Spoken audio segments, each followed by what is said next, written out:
Hello students, देखिए अगला question है बिहार बोर्ड के लिए। मेरा क्वेश्चन क्या है समझिए। देखिए ये कोऑर्डिनेट ज्योमेट्री का क्वेश्चन है और बिहार बोर्ड में हमने हमेशा इम्पोर्टेंट क्वेश्चन बताया है और सीबीएसई बोर्ड में भी, दोनों बोर्ड में हमने इम्पोर्टेंट क्वेश्चन बताया है। तो यहाँ पर समझिए ये निर्देशांक ज्यामिति का बहुत वीवीआई क्वेश्चन है। अगर इसको आप मिस करते हैं तो समझिए कि 2 से 3 मार्क्स आप मिस कर जाते हैं बिहार बोर्ड का। देखिए यहाँ पर कहना यह है कि इस क्वेश्चन को पहले समझिए। क्वेश्चन क्या है, बिंदु P अब बिंदुओं A 3-5 और B -4 8 को मिलाने वाले रेखाखंड को 2:5 के अनुपात में विभाजित करता है तो P का निर्देशांक क्या ज्ञात करें। P का निर्देशांक ज्ञात करें। देखिए पहले इसको समझेंगे। यहां पर देखिए एक पॉइंट है ए का कोऑर्डिनेट है 3-5 और दूसरा है बी है -4 8 और बीच में निर्देशांक है P जिसका कोऑर्डिनेट हमको पता नहीं है। जिसका कोऑर्डिनेट क्या है हमको पता नहीं है, तो नहीं है कोऑर्डिनेट पता। तो देख लीजिए यहां पर लेकिन इसका रेशियो पता है कि ये P पॉइंट AB को 2:5 में विभाजित करता है। तो M is equal to 2, N is equal to 5 ले लेंगे। M इज इक्वल टू 2 और N इज इक्वल टू 5 और इसको बोल देंगे हम x1 y1 और इसको बोल देंगे x2 y2, इसको y2 बोल देंगे। समझिए उसको x1 y1 उसको x2 y2 बोल देंगे। तो यहां पर समझिए ये रेखाखंड है, समझ गए। तो अब देखिए यहां पर विभाजित करता है तो P का निर्देशांक निकाल देंगे। देखिए 2:5 में कर रहा है। तो अब देखिए हम A को मान लिए हैं 3-5, कोऑर्डिनेट ये है x1 y1, B जो है हमारा कोऑर्डिनेट -4 8, देखिए ये है x2 y2। तो देखिए x निकालने का क्या तरीका होता है, तो हमको पॉइंट P निकालना है। तो पॉइंट P में x निकालने का तरीका होता है mx2 plus nx1 by m plus n। देखिए mx2, m ये 2 है, x2 उधर का कोऑर्डिनेट, उधर का x को x2 इधर का x को x1। तो mx2 इधर के अनुपात से उधर के अनुपात में गुना करेंगे इधर के अनुपात से उधर का कोऑर्डिनेट में गुना करेंगे और इधर के अनुपात से इधर के कोऑर्डिनेट में गुना करेंगे, मतलब क्रॉस करेंगे। इधर का अनुपात से उधर के कोऑर्डिनेट में, इधर के अनुपात से इधर के कोऑर्डिनेट में। तो देखिए 2 इंटू वहां पर x2 क्या है -4 plus 5 into 3 divided by 2 plus 5, तो ये हो जाएगा देखिए -8 अब प्लस 15/7, ये हो जाएगा 7/7, ये 1 हो जाएगा। ये 1 हो गया। अब देखिए x2 क्या होगा इसको समझिए। अब x2 क्या होगा इसको समझना है, सॉरी y2 क्या होगा इसको समझना है। तो y2 जो होगा इसको ये होगा m y2 plus n y1 by m plus n। देखिए इधर के कोऑर्डिनेट से उधर के कोऑर्डिनेट में गुना करेंगे, इधर के रेशियो से उधर के कोऑर्डिनेट में, उधर के रेशियो से इधर के कोऑर्डिनेट में। तो यहां पर समझिए अब क्या होगा। तो यहां पर देखिए यहां पर क्या होगा कि हम 5 से गुना कर देंगे, इधर के 2 से गुना करेंगे 8 में, 2 into 8 plus 5 into -5 divided by 2 plus 5, तो ये हो जाएगा 16 -25/7। तो देखिए ये हो जाएगा -9/7। -9/7, तो हमारा हो गया x, देखिए p कोऑर्डिनेट एक्स वाई, ये हुआ हमारा क्या हुआ, तो एक हुआ x का वैल्यू 1 और y का वैल्यू -9, 7, यही कोऑर्डिनेट हमको निकालना था। देखिए अगला क्वेश्चन,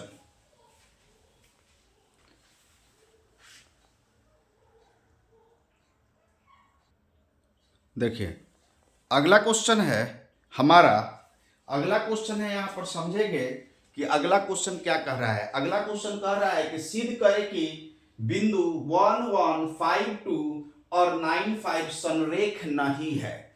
तो संरेख 64 नंबर क्वेश्चन, ये संरेख नहीं है, ये बहुत वीवीआई क्वेश्चन है, बहुत अच्छा क्वेश्चन है। देखिए ये क्वेश्चन इस तरह का पूछता है, एरिया ऑफ ट्रायंगल से ये रिलेटेड क्वेश्चन है। देखिए अगर कोई बिंदु संरेख होगा, अगर 3 बिंदु दिया है, तीनों संरेख होगा, तो एरिया ऑफ ट्रायंगल का मान 0 आएगा। अगर 3 बिंदु तीनों संरेख होगा तो एरिया ऑफ ट्रायंगल का मान 0 आएगा। अगर 3 बिंदु तीनों संरेख नहीं होगा तो एरिया ऑफ ट्रायंगल का मान निकालेंगे, वो 0 नहीं होगा। अगर त्रिभुज का क्षेत्रफल निकालेंगे, वो 0 आ गया तो संरेख है, अगर 0 नहीं आया तो संरेख तीनों बिंदु नहीं है। तो देखिए अब क्या हो रहा है, यहां पर देखिए बिंदु ए, एक को ए मानिए 1 1, इसको बोल दीजिए x1 y1। अब देखिए बिंदु बी, इसको बोल दीजिए ये 5 2 है, इसको बोल दीजिए x2 y2। अब बिंदु सी ये है 9 5, इसको बोल दीजिए x3 y3। अब एरिया ऑफ ट्रायंगल निकालिए। अगर एरिया ऑफ ट्रायंगल 0 के बराबर आ गया तो ये तीनों बिंदु संरेख होगा, अगर 0 नहीं आया तो संरेख नहीं होगा। तो हमको सिद्ध करना है कि संरेख नहीं होगा। तो देखिए area of triangle ABC, area of triangle ABC, देखिए तो ये होता है 1/2 x1 into y2 minus y3, y2 minus y3 plus x2 y3 minus y1 x3 y1 minus y2, ये होता है y1 माइनस y2। अब देखिए जब ये होता है तो 1/2 x1 के जगह पर क्या रखेंगे 1, x1 के जगह पर यहां 1 रखेंगे, तो ये हुआ 1, y2 हमारा है 2 माइनस y3 है 5 प्लस x2 कितना है 5 है, x2 5 है, यहां पर x2 5 है और y3 कितना है 5 है, 5 y1 मेरा कितना है 1 है। अब देखिए x3 कितना है 9 है, 9 रख दिए, y1 हमारा 1 है और y2 हमारा कितना है, y2 हमारा 2 है। देखिए इसमें मॉडुलस भी होता है जी, मॉड भी लगा सकते हैं क्योंकि एरिया ऑफ ट्रायंगल हमेशा पॉजिटिव आता है। तो मॉड भी लगा के ले चलिए, तो ये हुआ 1/2 मॉडुलस, देखिए ये हुआ 1 इंटू -5 में से 2 गया -3 प्लस 5 इंटू 5 में से 1 गया 4 प्लस 9 इंटू 2 में से 1 गया -1 और ये मॉडुलस। देखिए ये 1/2 मॉडुलस, देखिए 1 इंटू 3 -3, 5 चौका 20 और ये हो गया -9, ये मॉडुलस लगा दीजिए। अब देखिए 1/2 मॉडुलस, देखिए 20 में से 12 गया, ये 8 आएगा, तो 8 आएगा तो 1/2 इंटू 8, तो 2 चौका 8, ये कितना आया हमारा एरिया ऑफ ट्रायंगल, इतना square unit, square unit area of triangle 4 square unit आया। इसका मतलब क्या हुआ कि एरिया ऑफ ट्रायंगल जीरो नहीं हुआ। जीरो नहीं हुआ तो ये संरेख नहीं होगा। संरेख मतलब एक ही लाइन पर। देखिए संरेख बिंदु किसको कहते हैं कि अगर कोई बिंदु एक ही लाइन पर होगा, एक ही रेखा पर होगा तो संरेख होगा। अगर कोई बिंदु एक ही रेखा पर होगा तो संरेख होगा। तो एरिया संरेख होगा, एक ही रेखा पर होगा तो एरिया तो जीरो हो जाएगा। लेकिन अगर मान लीजिए कि ये बिंदु यहां पर ना होके एक ही रेखा पर ऐसे हो गया तो ऐसे तो एरिया ऑफ ट्रायंगल बन जाएगा। तीनों बिंदु को मिलाएंगे तो ट्रायंगल बन जाएगा। तो एरिया तो कुछ ना कुछ होगा। तो जब ट्रायंगल बन जाएगा तो एरिया कुछ ना कुछ निकलेगा। और जब संरेख होगा तो एरिया ऑफ ट्रायंगल कुछ भी नहीं निकलेगा। एरिया ऑफ ट्रायंगल क्या आएगा? जीरो आएगा जब संरेख होगा तो, क्योंकि एक ही रेखा पर है तो कोई एरिया नहीं बन रहा है। और जब एक ही रेखा पर तीनों नहीं रहेगा तो क्या होगा? एरिया बनेगा। तो कुछ ना कुछ हमारा त्रिभुज का क्षेत्रफल का मान आएगा। जब आएगा तो स्पष्ट हो जाएगा कि दिया हुआ बिंदु क्या है? संरेख नहीं है। तो अब स्पष्ट हो गया। देखिए चूंकि एरिया मतलब क्षेत्रफल का मान, क्षेत्रफल का मान शून्य नहीं है,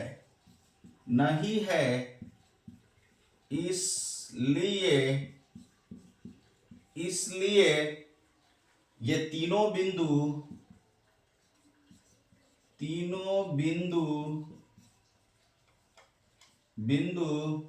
संरेख नहीं है। ये हो गया प्रूफ। कि तीनों बिंदु क्या है? संरेख नहीं है। देखिए अगला क्वेश्चन।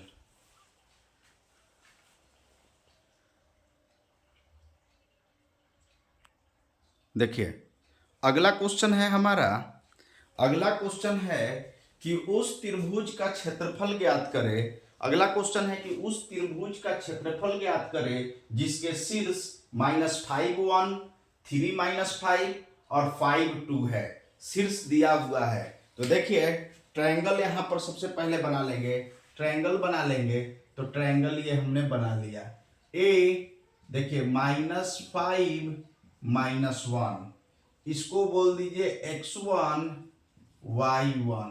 देखिए दूसरा त्रिभुज का क्षेत्रफल निकालना है। बी ये है 3 -5, इसको बोल दीजिए x2 y2। देखिए ये बहुत वीवीआई क्वेश्चन है। ये क्वेश्चन हमेशा एग्जाम में पूछता है। अब देखिए ये सी, ये क्वेश्चन है, ये है 5 2, ये हुआ x3 y3।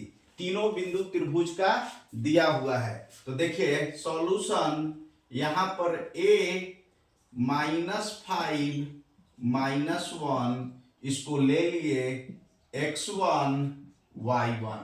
अब देखिए b हमारा क्या है?